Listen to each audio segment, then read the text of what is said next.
Hey, welcome into the Shopfix channel. My name is William Mandry, and I'm so glad that you could tune into this week's episode. Today, I want to go over some of the history of woodworking because I find it fascinating. From the first tools of the Stone Age to the more advanced technologies of the Egyptians, we have been advancing our woodworking skills throughout history. I really hope you enjoy this glance at the past, and if you haven't subscribed to the Shopfix channel, consider subscribing today.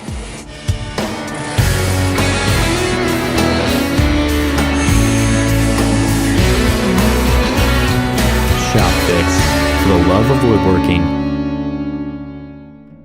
8th century BC Gordian furniture is stylized in an abstract manner. Complex symmetry is utilized in inlaid patterns, 2 and 3 dimensional concepts can be transposed, and religious symbols can be incorporated into the inlaid designs, attesting to the abilities of the cabinet makers and the seriousness with which the woodworker's craft was regarded. Next are these handcrafted wooden window and door wings from the Turkish culture of the 13th century. I also found this depiction of a Near Eastern woodworker in his shop, which I thought was really interesting. Throughout the medieval period, woodworking tools of all shapes and sizes were being created. In America, woodworking was embraced, as woodworking class was prevalent in American schools. Woodworking became a viable career as young men trained in woodworking at the Hampton Institute in Virginia. The Industrial Revolution brought steam mills to the industrialized nations as humans began harvesting lumber at a much faster pace. The business of woodworking was lucrative as companies began to mill lumber and process furniture in much larger quantities for the growing population. Young children continued to be inspired by the creative abilities and the art of woodworking in America, as well as other countries around the world, such as this school in Norway.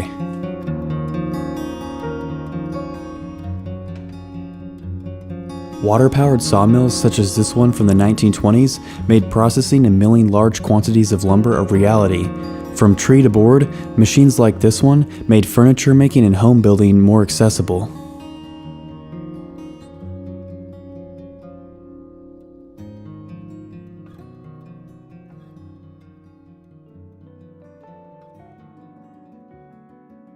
During the 1920s in the Netherlands, clog production was prevalent.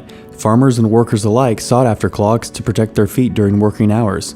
Clogs are still worn in parts of the world today, especially for farmers, but certainly not as prevalent.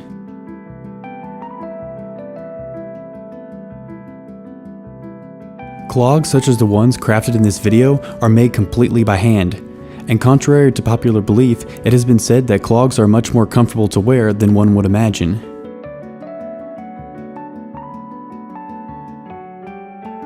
Clogs are made entirely from wood and carved to fit the shape of the foot as shown in this footage.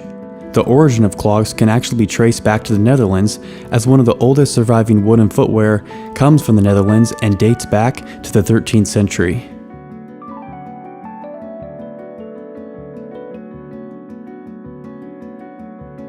You can see these men loading up their newly crafted clogs onto the wooden wheelbarrow to go sell them on the clog market.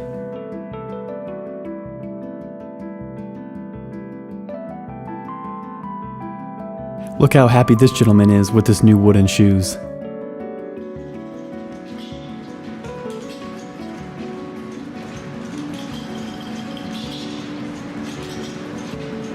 In the 1920s, the saw blade sharpening machine sharpened the circular saws in the Jacob Doring tool factory in Haugen, Germany. At first, it was driven by a transmission using water power, and later by an electric motor. The blade is hooked into the machine and then slowly rotated. The saw teeth touch the grinding wheel, and through its rotation, the saw is sharpened. This creates the grinding sounds. The sharpening machine is currently in the possession of the Technology Museum, Freudenberg, Germany, and is activated for demonstration purposes.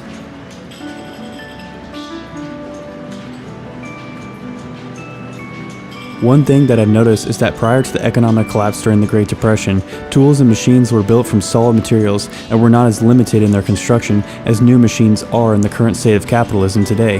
Nowadays, machines are produced out of limited resources and are also produced in the way that eases manufacturing. This is a very interesting picture as a young girl participates in woodworking class, which was usually regarded as a man's hobby and job during this time period.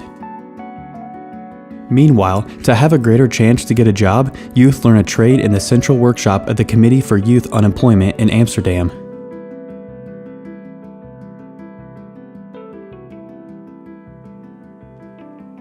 In the Netherlands, young men produce wooden toys in a toy factory for the upcoming celebration of Santa Claus.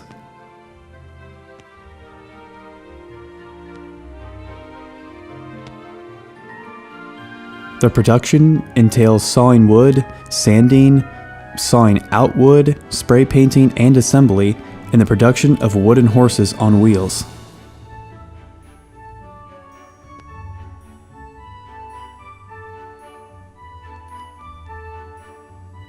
I really hope you've enjoyed this glance into the woodworking of the past.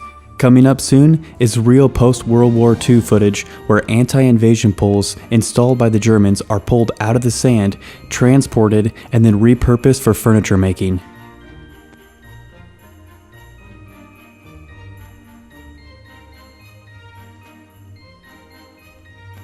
Amazing handcrafted toys. Ready for kids on Christmas.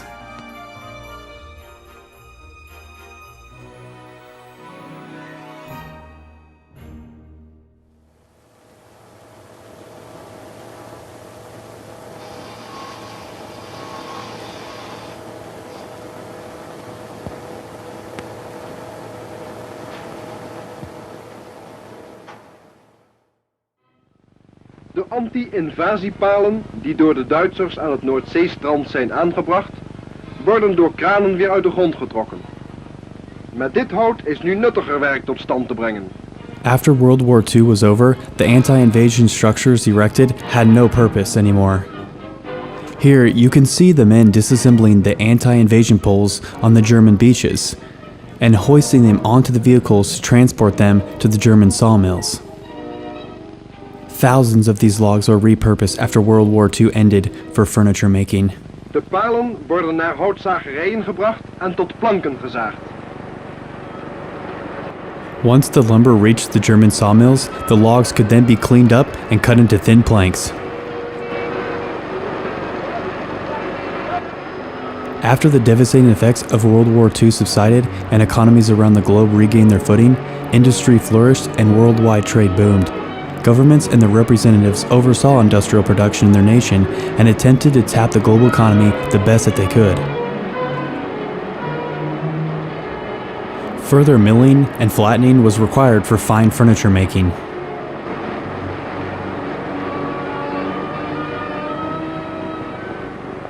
In de meubelfabrieken ontstaat dan huisraad, waaraan vooral in de getroffen gebieden grote behoefte bestaat.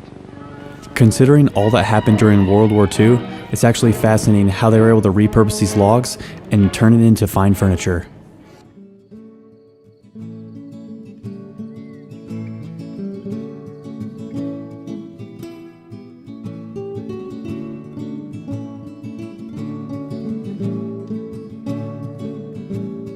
Hand carvings are a feature of woodworking that never seems to lose its value. Where the Industrial Revolution disrupted the trade of woodworking, handcrafted goods and wood carvings will always have a place in society.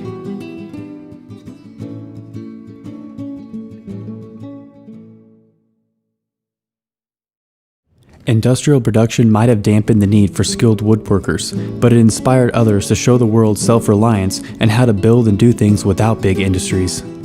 The individuals featured here were a part of a group that devoted themselves to small-scale companies as opposites to multinational corporations. 3 decades later, the multinationals have only grown bigger, and the group fighting for self-reliance and craftsmanship has only grown stronger. I don't know where the art of woodworking will go from here, but I do know that the skill of woodworking will be around so long as the trees are producing oxygen. Thanks for watching, and until next time, have fun with your Shopfix.